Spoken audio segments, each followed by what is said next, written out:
Friends, मैं हूँ singer Shashi Sharma, Divya Jyoti music from Deoria से।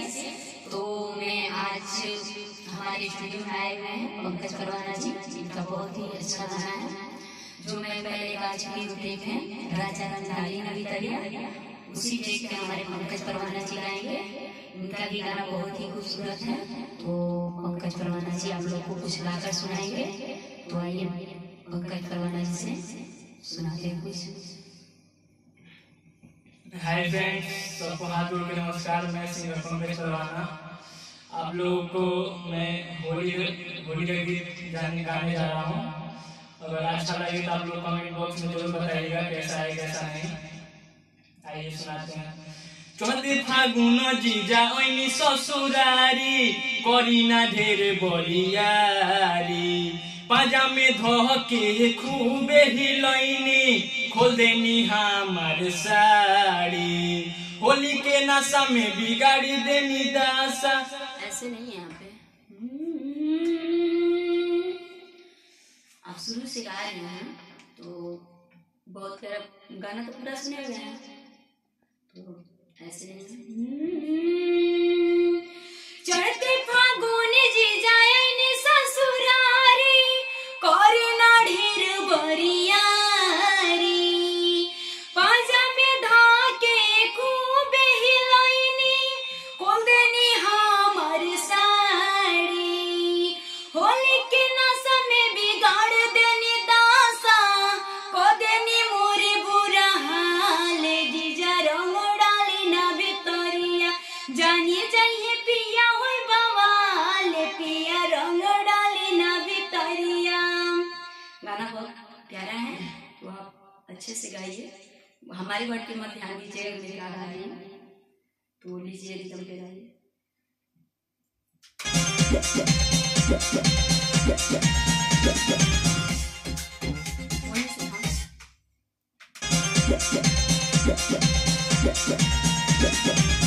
चौथे फागुन जीजा ओइनी ससुरारी, करीना ढेर बरियारी, पाजा में धके खूबे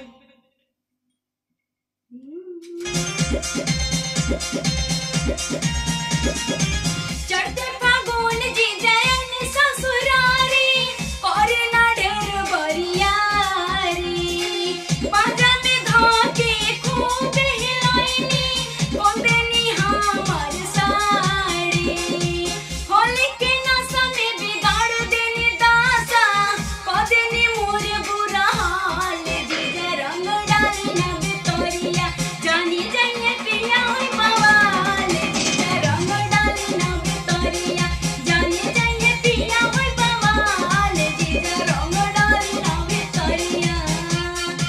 ऐसे गाना है, प्यार से गाइए।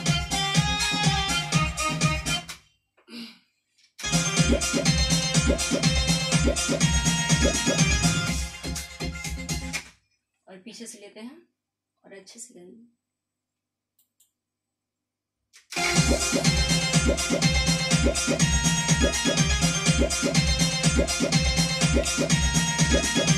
चौथे फागुन जीजा ओइनी ससुरारी, करीना ढेर बरियारी, पाजा में धके खूबे हिलैनी, खोल देनी हमार साड़ी, होली के नशा में बिगाड़ी देनी दासा, को देनी मोरा बुरा हाल, जीजा रंग डाली। आप क्रॉस लाइन एकदम ही बेकार कर दे रहे हैं। हमारे साथ एक बार गाइए, ठीक है? रस में गाती हूँ, साथ में गाइए, ठीक है?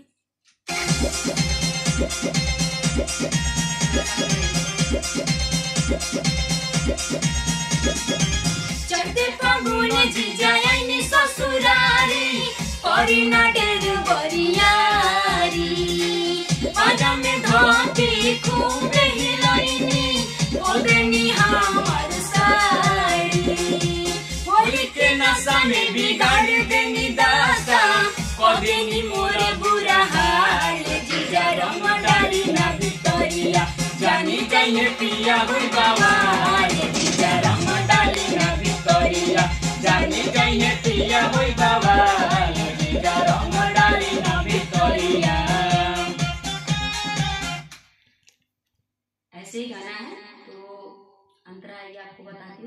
ऐसे गाना पहले अंतरा तो आपको मालूम होगा ना कैसे गाना धुन मालूम है?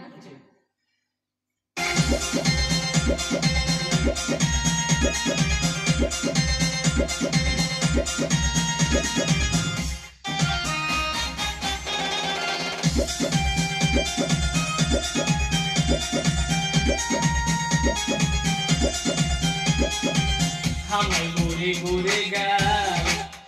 ऐसे नहीं।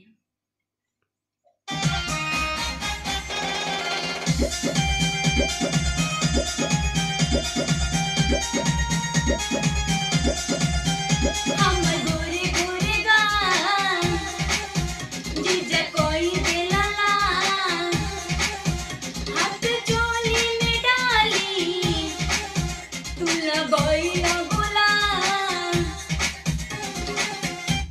ऐसे गाना है तो आप गाइए।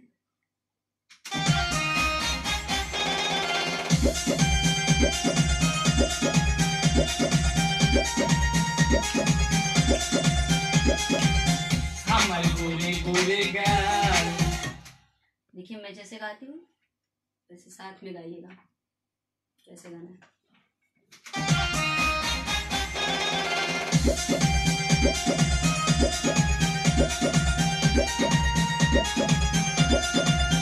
हमर गोरे गोरे गाल, जीजा कोइला तुलाल, हाथ चोली में डाली, तू लगोइला गुलाल।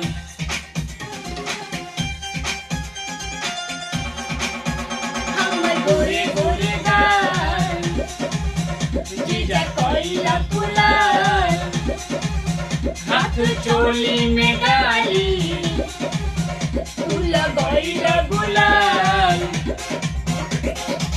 जब जुमर जवन पहिले रानी, बाटे याद परिसाल, जीजा रंग डाली ना भितरिया, जानी गई पिया हुई गवाल। जीजा रंग डाली ना भितरिया जान। भीड़ से गाइए। अभी भी बता रही हूँ आपको ना उसी तरह।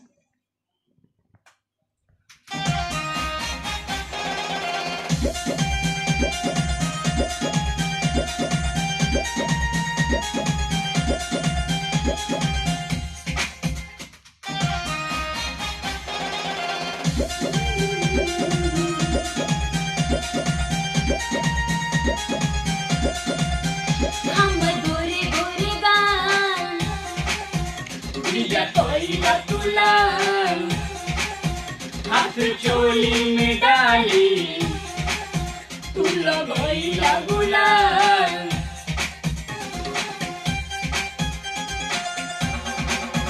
हमर गोरे गोरे गाल, जीजा कोइला तुलाल, हाथ चोली में डाली, तू लगोइला गुलाल। झुमर जवन कइले रानी, बाटे याद परिसाल। जीजा रंग डाली ना भितरिया।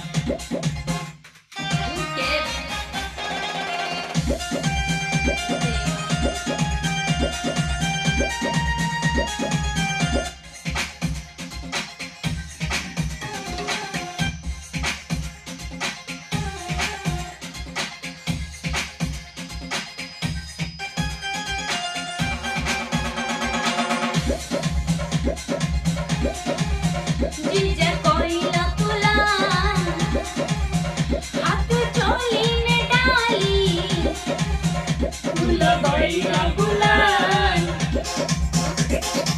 जब झुमर जवन कइले रानी, बाटे याद परिसाल। जीजा रंग डाली ना भितरिया, जानी जाइए पिया हुई गवाल। जीजा रंग डाली ना भितरिया, जानी जाइए पिया हुई गवाल। जीजा रंग डाली ना भितरिया। तो इनको रिहर्सल कराते हैं समय का ये वीडियो है। तो जब फाइनल रिकॉर्ड होगा तो ये गाना और भी अच्छा हो जाएगा। इनको समझाया जा रहा था तो आप लोग देखिए और कमेंट करके बताइए ये गाना कैसा लगा। तो बहुत जल्द इसका फुल सॉन्ग डाला जाएगा। तो आप लोग कमेंट करके बताइएगा कि इनका आवाज कैसा है। अब धीरे धीरे अच्छा हो जाएगा। तो आप लोग सुनिए, धन्यवाद।